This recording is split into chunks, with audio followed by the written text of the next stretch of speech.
Hello dear students, welcome back to the class. मैं हूं अंबिका सिंह, आपकी अपनी अकाउंट्स एजुकेटर। भाई स्वागत करती हूँ आप सभी का मैग्नेट ब्रेन्स के चैनल पर। एक ऐसा प्लेटफॉर्म, एक ऐसा चैनल जो आपको प्रोवाइड करता है 100% फ्री एंड क्वालिटी एजुकेशन। यदि आप इंग्लिश मीडियम के स्टूडेंट्स हैं तो आपको कोर्सेज मिल जाएंगे starting from class KG to class 12। और यदि आप हिंदी मीडियम के स्टूडेंट्स हैं तो भी हम आपको हिंदी मीडियम में भी कोर्सेज प्रोवाइड करते हैं starting from class 6 to class 12।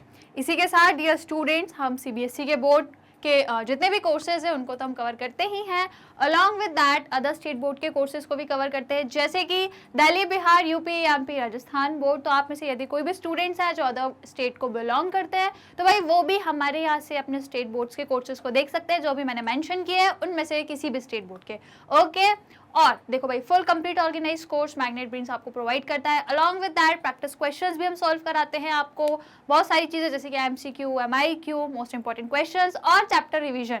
Okay, तो डियर स्टूडेंट्स, बस क्या करना है, चैनल से जुड़े रहना है। इसके लिए चैनल को फटाफट से सब्सक्राइब करना है और आज की क्लास को फटाफट से क्या कर दो, लाइक कर दो, शेयर कर दो।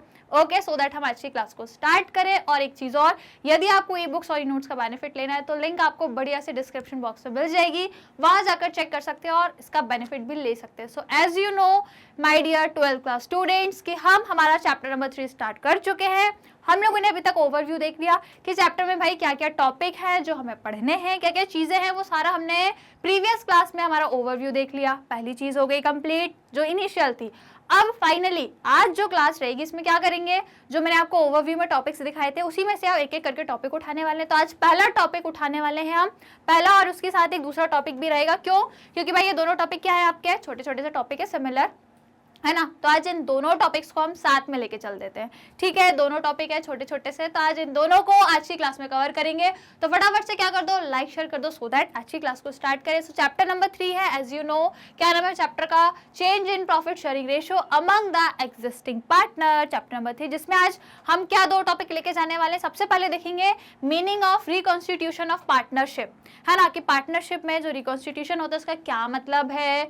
उसके बाद change in the profit sharing ratio among the partners, partners में जो चेंज होता है प्रॉफिट शेयरिंग रेशो, उसका क्या मतलब है। तो बेसिकली आज थोड़ा सा जनरल इंट्रोडक्शन देखेंगे, मीनिंग देखेंगे इन दोनों चीजों का, राइट। तो चलिए क्लास को स्टार्ट कर लेते हैं, देख लेते हैं भाई सबसे पहला क्या रहने वाला है, meaning of reconstitution of partnership. So as you know, हमारे जो पिछले चैप्टर्स थे, जो हमारा पहला चैप्टर था वो तो पूरा पार्टनरशिप पे ही था। हमने वहाँ पार्टनरशिप का मीनिंग, एवरीथिंग, सारी चीजें देखी भाई। पार्टनरशिप डीड क्या होती है, पार्टनर्स कौन होते हैं, क्या होता है उनमें एग्रीमेंट, उनमें जो भी चीजें डिस्कस होती है, जैसे कि profit sharing ratio, interest on capital, interest on drawing, salary, remuneration, जो भी चीजें, एवरीथिंग, सारी चीजें वो लोग क्या करते हैं, डिसाइड करते हैं। पार्टनरशिप बिजनेस चलाते हैं 4-5 पार्टनर मिलके, है ना। उनके बीच में कुछ एग्रीमेंट्स बनते हैं, जो अभी मैंने चीजें मेंशन करी वो सारे उनके बीच में क्या होते हैं, डिसाइड होता है, सारी चीजें डिसाइड होती हैं और एग्रीमेंट बनते हैं उनके बीच में। कि मान लो यदि 3-4 पार्टनर है, मान लो सपोज करो 3 पार्टनर्स हैं, है ना, कितने 3 पार्टनर्स हैं, तो तीनों आपस में डिसाइड करेंगे कि भाई देख, तू इतनी सैलरी लेगा, मैं इतनी लूंगा, प्रॉफिट होगा तो इस रेशो पे हम सब बांटेंगे, लॉस भी होगा तो भाई हम तीनों मिलके बांटेंगे, बराबर बांटेंगे या कम ज्यादा बांटेंगे। अब फर्म को चलाने के लिए जो पैसा लगाना है, जो कैपिटल लगानी है, कौन किस रेशो में लेके आएगा, क्या तीनों बराबर लेके आएंगे या कम ज्यादा लेकर आएंगे, वो सारी चीज तीनों में डिसाइड होती है। तीनों के बीच में बढ़िया से एग्रीमेंट बनता है। ठीक है, वो सारी चीजें हमें मालूम है, हमने फर्स्ट चैप्टर में देख लिया।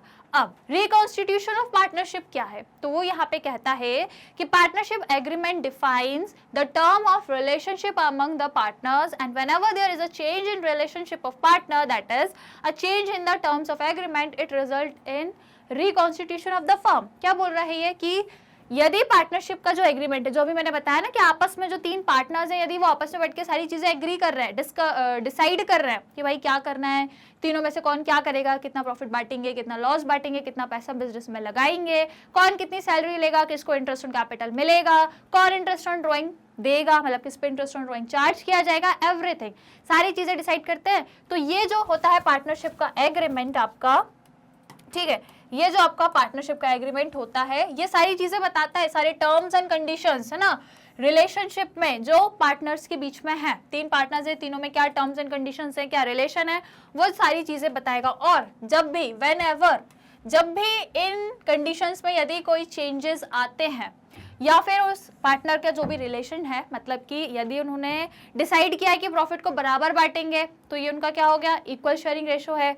यदि उन्होंने डिसाइड किया कि यार चलो इसको चेंज करते हैं, थोड़ा हटा के अलग अलग रेशो बनाते हैं कि भाई सभी पार्टनर्स अलग अलग रेशो में शेयर करेंगे प्रॉफिट को, तो यदि इस तरीके से यदि वो किसी भी टाइप के कोई भी टर्म्स एंड कंडीशंस को, किसी भी एग्रीमेंट को जो उन्होंने आपस में किया है उसमें यदि कोई चेंज ला रहे हैं, उसको यदि चेंज कर रहे हैं, देखो ये लिखा है change in the terms of agreement, मतलब पहले से जो डिसाइड किया है उसमें यदि आप कोई चेंज लेके आ रहे हो, so that is called as reconstitution of the firm. Clear, कोई दिक्कत कोई परेशानी?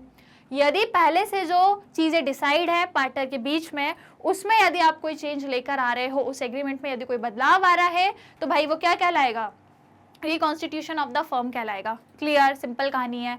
फिर आगे क्या बोल रहा है, स्टेटिंग differently any change in existing agreement of partnership is reconstitution of the firm, है ना, मतलब कि कोई भी बदलाव आना एग्जिस्टिंग एग्रीमेंट में पार्टनरशिप के, मतलब जो पहले से पार्टनरशिप बनी हुई है उसमें जो ऑलरेडी एग्रीमेंट बने हुए हैं, ऑलरेडी आपने चीजें डिसाइड करके रखी है, उसमें यदि कोई बदलाव ला रहे हो तो वो क्या कहला रहा है आपका, रिकॉन्स्टिट्यूशन ऑफ द फर्म, है ना, रिकॉन्स्टिट्यूशन ऑफ द फर्म, क्योंकि चीजें बदल रही हैं, फर्म में डिसीजन चेंज हो रहा है, एग्रीमेंट चेंज हो रहा है, तो उसी को क्या बोलते हैं, reconstitution of the firm. Clear, simple कहानी है। As a result existing partnership agreement comes to an end. अब जाहिर सी बात है कि यदि कुछ चीज बदल रहे हो, कोई नए एग्रीमेंट बना रहे हो, तो भाई बेशक अब क्या होगा कि जो पहले से आपके पार्टनरशिप एग्रीमेंट बने हुए थे, जो पहले से आप डिसाइड कर चुके थे, वो एंड हो जाएंगे ना, वो खत्म, क्योंकि अब आपने कोई नया बना लिया, कुछ नए डिसीजंस ले लिए, कुछ नए एग्रीमेंट आपने बना लिए, तो भाई जाहिर सी बात है कि जो पुराना एग्रीमेंट था वो खत्म हो जाएगा, वो एंड हो जाएगा, क्योंकि अब नया बन गया तो अब आप नई चीजें फॉलो करोगे, नए एग्रीमेंट के अनुसार ही चलोगे, पुराना थोड़ी ना फॉलो करोगे। तो पुराने का क्या होगा, टाटा बाय बाय, पुराना एग्रीमेंट खत्म, अब नया एग्रीमेंट चालू, है ना, and new partnership agreement comes into existence. ठीक है, पुराना गया तो न्यू जो भी पार्टनरशिप में एग्रीमेंट बना है वो आ जाएगा और उसी को पार्टनर्स क्या करेंगे, फॉलो करेंगे। ठीक है, हाउएवर द फर्म कंटिन्यू, भाई फर्म तो कंटिन्यू रहेगी, ठीक है, फर्म खत्म नहीं होगी, फर्म बंद नहीं होगी, फर्म तो चलती ही रहेगी। बस क्या हो गया कि जो पार्टनरशिप की टर्म्स एंड कंडीशंस थी, जो एग्रीमेंट थे, उसमें बदलाव आ गए। ठीक है, फर्म तो चलेगा भाई, पहले भी चल रहा था, कल भी चलेगा, आज भी चल ही रहा है और आने वाले टाइम पे भी चलेगा, है ना, बस चीजें क्या हो गई, चेंज हो गई, एग्रीमेंट चेंज हो गए, टर्म्स एंड कंडीशंस चेंज हो गई। तो जब भी पार्टनरशिप पे जो पुरानी चीजें हैं उनको चेंज करके कुछ नई चीजें ला रहे हो, तो वो क्या कहला रहा है आपका, reconstitution of the firm. Clear, बस यही है किसका मतलब आपका, इसका किसका भाई, रिकॉन्स्टिट्यूशन ऑफ पार्टनरशिप का मतलब। क्लियर, कोई दिक्कत कोई परेशानी, सिंपल कॉन्सेप्ट है। ठीक है, चलो अब आ जाओ आगे। आगे आपका कह रहा है a firm is reconstituted on, भाई कब कब चेंजेस आते हैं, रिकॉन्स्टिट्यूटेड मतलब चेंज लाना, पुराने एग्रीमेंट को हटा करके नए चेंज लेके आना, नया एग्रीमेंट बनाना, तो वो कब करता है एक फर्म या पार्टनर जो है वो कब करते हैं, यदि change in the profit sharing ratio among the existing partner, जो ऑलरेडी जो पार्टनर हैं अभी जो आपके बिजनेस को चला रहे हैं, उनके बीच यदि प्रॉफिट शेयरिंग रेशियो में कोई बदलाव है, कोई भी यदि वो क्या कर रहे हैं, अपने PSR मतलब प्रॉफिट शेयरिंग रेशियो को यदि चेंज कर रहे हैं, तो मतलब क्या हो रहा है, फर्म का रिकॉन्स्टिट्यूशन हो रहा है। क्लियर, क्योंकि भाई वही ना पुरानी चीज है, पुराना प्रॉफिट शेयरिंग रेशियो कुछ और था, अब आप न्यू प्रॉफिट शेयरिंग रेशियो बना रहे हो, तो ये क्या हो गया आपका, रिकॉन्स्टिट्यूशन हो गया। Then admission of a new partner और पार्टनर्स, यदि कोई नया पार्टनर आएगा ना, तो भाई जाहिर सी बात है ना, अभी तक मान लो 2 पार्टनर थे, दोनों आधा आधा शेयर बांट रहे थे, है ना, मतलब आधा आधा प्रॉफिट बांट रहे थे, दोनों का जो शेयर था वो बराबर था कि भाई जो भी प्रॉफिट होगा हम दोनों आधा आधा बांटेंगे। लेकिन मान लो कि अब कोई तीसरा पार्टनर आ रहा है, तो क्या होगा भाई, वो जो 2 पार्टनर है उनको अपने प्रॉफिट का थोड़ा थोड़ा शेयर उस तीसरे वाले को भी देना पड़ेगा, क्योंकि भाई देखो पहले 2 पार्टनर थे, ये प्रॉफिट को आधा आधा बांटते थे, अब ये जो तीसरा आ रहा है भाई, ये ऐसे ही तो आएगा नहीं कि बस फर्म में आएगा और पैसा लगाएगा, प्रॉफिट नहीं लेगा। भाई यदि वो पैसा लगा रहा है, फर्म का एक पार्टनर बन रहा है, तो उसको भी पैसा देना पड़ेगा। अब उसको पैसा कौन देगा भाई, यही लोग तो देंगे, थोड़ा थोड़ा अपने अपने शेयर का आधा निकालेंगे, इतना इतना पोर्शन निकालेंगे और इतना पोर्शन फिर इसको भी देंगे, सो दैट इसको भी प्रॉफिट मिल जाए। ठीक है, तो यदि इस तरीके की चीजें हो रही हैं, इट मीन्स क्या हो रहा है, फर्म का रिकॉन्स्टिट्यूशन हो रहा है, क्योंकि ये क्या हो गया, एडमिशन हो गया ना, ये पार्टनर का क्या हो गया, एडमिशन। फिर है रिटायरमेंट ऑफ द पार्टनर। अब यदि मान लो ये 3 पार्टनर हो गए थे, ये बढ़िया से बिजनेस चला रहे थे, अब मान लो ये जो है, ये भाई साहब सोच रहे हैं कि हम रिटायर हो जाते हैं, है ना, ये फर्म से जाना चाहते हैं, इनका रिटायरमेंट हो रहा है, तो अब वो जो प्रॉफिट ये तीनों बांटते थे, अब क्या होगा, वो प्रॉफिट ये दोनों ही बांटेंगे, क्योंकि ये तो जा रहे हैं, ये वाले तो जा रहे हैं पार्टनर, तो अब ये 2 बचे हैं, तो अब ये क्या करेंगे, प्रॉफिट को आपस में बांटेंगे। ठीक है, तो फिर वही होगा, प्रॉफिट शेयरिंग रेशो चेंज होगा। तो दोनों ही केस में एडमिशन है या रिटायरमेंट है, कोई भी चेंज हो रहा है मतलब रिकॉन्स्टिट्यूशन हो रहा है फर्म में।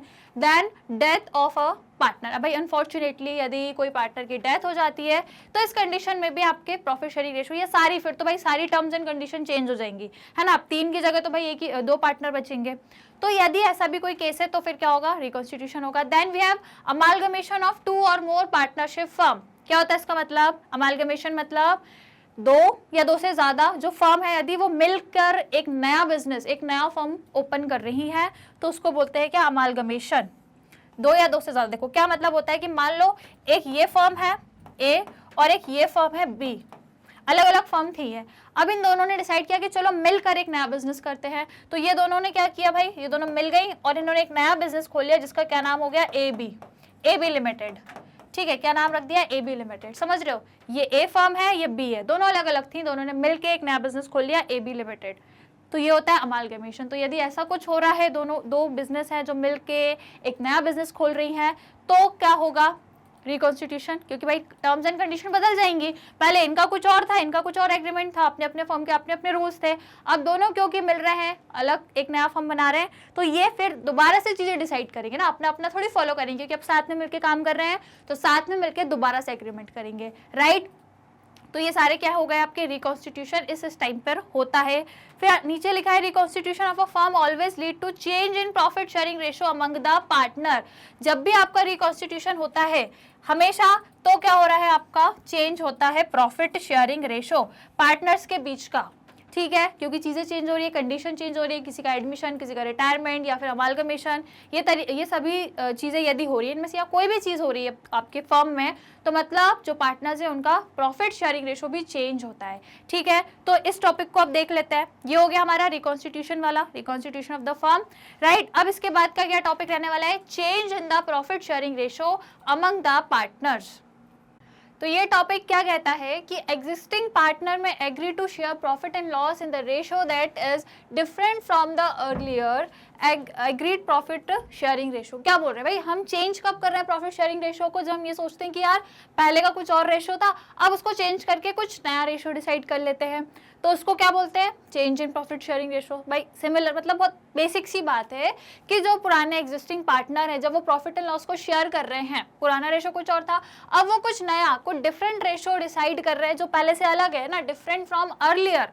ठीक है, जो पहले से एग्रीड रेशो था, पीएसआर जो पहले से था, उससे अब दूसरा कोई नया डिफरेंट रेशो ला रहे हैं, so that is called as change in profit sharing ratio, right. As a result of change in profit sharing ratio among partner the firm is reconstituted. भाई सिंपल सी बात है, यदि कोई चेंज ला रहे हो, प्रॉफिट शेयरिंग रेशो चेंज कर रहे हो, तो जाहिर सी बात है फर्म या पार्टनरशिप फर्म में क्या हो रहा है, रिकॉन्स्टिट्यूशन हो रहा है, रिकॉन्स्टिट्यूट हो रही है। सिंपल सी भाषा, सिंपल सी एक चीज है, क्लियर। यही होता है change in the profit sharing ratio among the partners, की भाई पार्टनर जो पुराने थे उनके बीच अब प्रॉफिट शेयरिंग रेशो चेंज हो रहा है, कुछ नया फाइंड कर रहे हैं वो लोग, that is called as this. ठीक है, और जब ये होता है तो इसे हम क्या बोलते हैं, रिकॉन्स्टिट्यूशन हो रही है, फर्म में बदलाव आ रहे हैं, पुराना एग्रीमेंट हटके नया एग्रीमेंट बन रहा है, नई चीजें डिसाइड हो रही है, सिंपल। ठीक है, अब आ जाओ आगे। अब आगे आपसे कुछ चीजें लिखी हैं, थोड़ा इसको समझ लेते हैं बढ़िया तरीके से। क्या बोल रहा है ये, change in profit sharing ratio among the partner means, क्या मतलब होता है इसका, थोड़ा सा डिटेल में समझ लो। इसका मतलब है 1 या more partner acquire share of profit in the business from another partner. मतलब क्या हो रहा है कि जब भी प्रॉफिट शेयरिंग रेशो चेंज कर रहे हो तो एक पार्टनर को शेयर मिल रहा होगा, दूसरे पार्टनर का शेयर थोड़ा कम हो रहा होगा, राइट। तभी होता है क्या, प्रॉफिट शेयरिंग रेशो में बदलाव, है ना। देखो सब लोग पहले कुछ और प्रॉफिट शेयरिंग रेशो में अपना प्रॉफिट शेयर करते हैं, अब यदि आप उसको चेंज कर रहे हो, मतलब चेंज में क्या, या तो किसी का बढ़ रहा होगा, किसी का कम हो रहा होगा। यदि सबका एज इट इज रहेगा तो फिर चेंज का फिर क्या ही मतलब रहेगा। तो कहीं ना कहीं मतलब किसी पार्टनर का शेयर बढ़ रहा होगा, किसी का कम हो रहा होगा, तभी तो बोल रहे हैं कि चेंज हो रहा है ना। यदि चलो एक छोटा सा एग्जांपल से यदि मैं आपको समझाऊं, तो एक एग्जांपल ले लेते हैं, उससे समझाऊंगी तो एकदम बढ़िया से क्लियरिटी आ जाएगी। सपोज करो, let's take for an example, ये 3 पार्टनर है, ए बी और सी, एक फर्म है जिसके ये तीनों पार्टनर है, तीनों साथ में मिलकर बिजनेस कर रहे हैं। जो भी प्रॉफिट होता है, ये तीनों ने एक प्रॉफिट शेयरिंग रेशो डिसाइड करके रखा है कि भाई जो भी प्रॉफिट होगा हम तीनों बराबर बांटेंगे, है ना, कोई कम ज्यादा नहीं, तीनों बराबर बांटेंगे। तो भाई ठीक है, ये इनका पुराना है। यदि मैं कहूं तो ये क्या है, इनका ओल्ड वाला है, ओल्ड शेयरिंग रेशो है कि भाई क्या करेंगे, तीनों बराबर बांटेंगे। तो मान लो कि प्रॉफिट छोटा सा ले लो एक छोटा सा एग्जाम्पल कि इनका प्रॉफिट है 30 रुपए, छोटा सा एग्जाम्पल 30 रुपए इनका प्रॉफिट है, तो कैसे बटेगा, 30 रुपए प्रॉफिट तीनों में बराबर बटेगा। इट मीन्स कितना बटेगा भाई, 10-10 रुपए बच जाएगा क्या तीनों में, है ना, कोई लड़ाई झगड़ा नहीं भाई, 10 ये रखेगा, 10 तू रख और 10 तू रख, तीनों को 10-10 रुपए दे दिए, प्रॉफिट के 30 रुपए थे प्रॉफिट के, तीनों को 10-10 दे दिए। ये है इनका ओल्ड शेयरिंग रेशो, है ना। पुराना ये कहता था कि तीनों बराबर बांटेंगे, अब इन्होंने सोचा चलो प्रॉफिट शेयरिंग रेशो में कुछ चेंज करते हैं, कुछ बदलाव लाते हैं, अब बराबर नहीं बांट के थोड़ा कम ज्यादा, ठीक है। अब उनकी कंडीशन थी, उनको जो भी लगा उन्होंने अपने हिसाब से देखा कि यार आप प्रॉफिट शेयरिंग रेशो को चेंज करते, तो उन्होंने क्या कर दिया, एक नया शेयरिंग रेशो ले आए, न्यू, है ना, एक न्यू ले आए। तो इन्होंने सोचा कि यार एक काम करते हैं, अब ना मतलब हो सकता है कि कोई कैपिटल कम ला रहा है, कोई कैपिटल ज्यादा ला रहा है, कोई बिजनेस में कम पैसा लगा रहा है, कोई ज्यादा लगा रहा है, तो इस वजह से शेयरिंग रेशो में भी क्या होगा भाई, कोई जो कम कैपिटल लगाएगा वो कम लेगा भाई, जाहिर सी बात है, जो ज्यादा कैपिटल लगाएगा उसको ज्यादा प्रॉफिट मिलेगा। तो इस वजह से फिर इन्होंने सोचा कि यार एक काम करते हैं, हम नया प्रॉफिट शेयरिंग रेशो करते हैं, और नए प्रॉफिट शेयरिंग रेशो के हिसाब से अब क्या रहेगा, पहले तो 1-1-1 का रेशो था, तीनों बराबर ले रहे थे, अब इन्होंने सोचा कि ऐसा करेंगे यार, प्रॉफिट मान लो वही है 30 रुपए ही यदि आपका प्रॉफिट है, तो अब क्या करोगे भाई, 5 रुपए ए लेगा, बी एज इट इज ही रहेगा, बी का कोई चेंज नहीं है, बी को 10 पहले भी मिल रहे थे अभी भी मिलेंगे, और सी को अब 15 मिलने लगेंगे। क्यों, शायद हो सकता है कि सी ज्यादा कैपिटल लगा रहा था तो उसने बोला मुझे ज्यादा प्रॉफिट चाहिए, ए ज्यादा कैपिटल नहीं लगा रहा था तो इसलिए उसका प्रॉफिट भी कम कर दिया।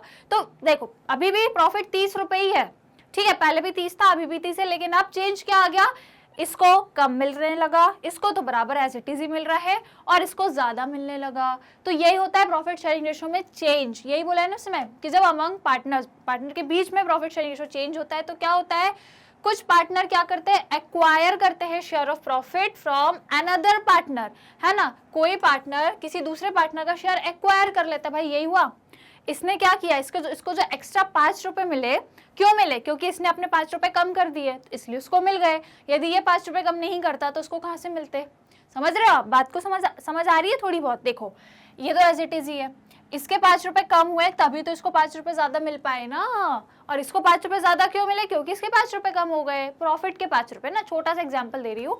तो यही होता है कि यदि एक पार्टनर, ये वाला पार्टनर क्या कर रहा है, इसको मिल रहा है, मतलब ये गेन कर रहा है, कब गेन कर रहा है, जब ये सेक्रीफाइस कर रहा है, यदि ये नहीं सेक्रीफाइस करता तो भाई वो भी गेन नहीं कर पाता, समझ रहे हो कहानी, क्योंकि प्रॉफिट तो उतना ही है भाई, 30 रुपए था, प्रॉफिट 30 ही है, प्रॉफिट नहीं बढ़ेगा, प्रॉफिट उतना ही रहेगा, लेकिन बस क्या होगा, पार्टनर में कहीं ना कहीं रेशो कम ज्यादा हो जाएगा, बस यही है कहानी, है ना। थोड़ा सा और समझ लो, therefore the aggregate of gain of profit share by one partner, एक पार्टनर यदि क्या कर रहा है, गेन कर रहा है, भाई ये गेन कर रहा है, देखो पहले 10 थे अब 5 रुपए इसको एक्स्ट्रा मिल रहे हैं, है ना, ये क्या कर रहा है, गेन कर रहा है, is equal to the aggregate of sacrifice of profit sharing by another partner, दूसरा पार्टनर सेक्रीफाइस कर रहा है, ये देखो इसके 10 थे अब इसके कहा 5 पे पहुंच गए, मतलब -5 हो गया इसका, ठीक है। तो ये दोनों बराबर ही हुए ना, कि देखो इसने क्या किया, 5 रुपए सेक्रीफाइस किया, वो किसके बराबर हुआ, जो इसने 5 रुपए का गेन किया, दोनों बराबर है, दोनों ने 5-5 रुपए का किया, ऐसा तो नहीं है इसने 4 रुपए कम करे उसके 6 बढ़ गए, नहीं ऐसा नहीं है, जितना इसने सेक्रीफाइस किया है उतना ही उसको गेन होगा, यदि इसने 5 रुपए सेक्रीफाइस किए तो इसको भी 5 ही रुपए का गेन होगा, ना उससे ज्यादा ना उससे कम, उतना ही होगा, लिखा है यहाँ पे इक्वल होगा, समझ रहे हो इस लाइन को, कि देखो जो गेन हुआ है एक पार्टनर को वो किसके बराबर होगा, जो दूसरे पार्टनर ने सेक्रीफाइस किया है उसके बराबर होगा, ठीक है। एक पार्टनर का सेक्रीफाइस दूसरे पार्टनर के गेन के बराबर होता है, या यूं कहूं कि एक पार्टनर का गेन दूसरे पार्टनर के सेक्रीफाइस के बराबर होता है। यहाँ पे अमाउंट 5 रुपए सेम है, इसने भी 5 रुपए कम हुआ है, मतलब इसके सेक्रीफाइस हो गए 5 रुपए, इसके गेन हो गए 5 रुपए, तो दोनों इक्वल अमाउंट है, बस इतनी कहानी है किसकी, change in profit sharing ratio की। फिर आगे लिखा है स्टेटिंग differently, if share of profit of one partner increases, यदि एक पार्टनर का प्रॉफिट शेयर रेशो बढ़ रहा है, यदि एक पार्टनर का जो प्रॉफिट है, प्रॉफिट में जो शेयर है, एक पार्टनर का प्रॉफिट में जो शेयर है वो बढ़ रहा है, भाई इसका बढ़ रहा है ना, 10 से 15 आ गया, इसका बढ़ रहा है, ठीक है, then share of profit of one partner decreases, यदि एक का बढ़ रहा है तो दूसरे का प्रॉफिट में शेयर कम हो रहा होगा, यही हो रहा है ना, इसका प्रॉफिट में शेयर बढ़ रहा है, इसका प्रॉफिट में शेयर कम हो रहा है, तो यही क्या है, change in profit sharing ratio, वो भी सेम अमाउंट से, भाई 5 और 5, है ना, ऐसा नहीं 4, 6, 7, ऐसा नहीं, दोनों का बराबर होगा। क्लियर, सिंपल सी यही चीज है किसकी, आपकी change in profit sharing ratio among the partner. समझ गए? कोई दिक्कत कोई परेशानी है ना? सिंपल सा कॉन्सेप्ट एग्जाम्पल से बताया मैंने, आई होप क्लियर हो गया होगा, राइट। तो यही है क्या जो मैंने बताया कि जो एक पार्टनर है यदि उसका प्रॉफिट में शेयर इंक्रीज हो रहा होगा तो दूसरे पार्टनर का प्रॉफिट में शेयर डिक्रीज होगा। एग्जाम्पल आपके सामने है। क्लियर? चलो अब आगे बढ़ लेते हैं। इससे पहले लाइक शेयर कर दो भाई, जल्दी से लाइक शेयर कर दो, फिर आगे का टॉपिक देखती हूँ कौन सा है, कौन सा आपको पढ़ाना है। जल्दी से लाइक शेयर कर दो फटाफट से, है ना? ओके, तो आ जाइए भाई नेक्स्ट वाले टॉपिक पे, that is adjustment for share in profit sharing ratio. अब प्रॉफिट शेयरिंग रेशो तो हो गया, अब इसके दौरान क्या क्या एडजस्टमेंट लगेंगे वो भी देखो भाई, वो भी इंपॉर्टेंट है। So the issues that need to be addressed at the time of change in profit sharing ratio are, जब आप प्रॉफिट शेयरिंग रेशो को चेंज कर रहे हो, बदलाव ला रहे हो, तो उस टाइम भाई कौन कौन से एडजस्टमेंट हैं, कहाँ गए भाई, यही हैं आपके, है ना? ये सारे एडजस्टमेंट को आपको देखना पड़ेगा, है ना? सिर्फ इतना आसान नहीं होता, जो मैंने अभी एग्जाम्पल में बताया इतना आसान नहीं होता कि बस प्रॉफिट शेयरिंग रेशो बदल गया भाई। उसके बाद कुछ और भी चीजें होती हैं जो फर्म को करनी पड़ती है अपने बुक्स ऑफ अकाउंट्स में। तो भाई कौन सी है देखो, सबसे पहला इनिशियल काम है क्या, determining of sacrificing ratio and gaining ratio. भाई सबसे पहले तो ये देखो कि कौन सा पार्टनर है जो सेक्रीफाइस कर रहा है और कौन सा पार्टनर है जो गेन कर रहा है ना? यदि 3 पार्टनर है, 2 पार्टनर है, 4 पार्टनर है, तो उनमें से कोई क्या कर रहा होगा, कोई देखो किसी का प्रॉफिट कम हो रहा होगा क्योंकि बदलाव आ रहा है ना प्रॉफिट शेयरिंग रेशो में, तो उतना का उतना सबका बराबर उतना ही तो रहेगा नहीं, ये तो फिर काय का चेंज। तो चेंज का मतलब ये है कि जो प्रॉफिट था या तो किसी का उससे कम हो रहा होगा, यदि किसी का उस प्रॉफिट से कम हो रहा है तो मतलब वो सेक्रीफाइस कर रहा है। होता है ना ये जो वर्ड होता है, यार मैं तो सेक्रीफाइस कर करके परेशान हो गई, मेरी लाइफ में इतना सेक्रीफाइस हो रहा है।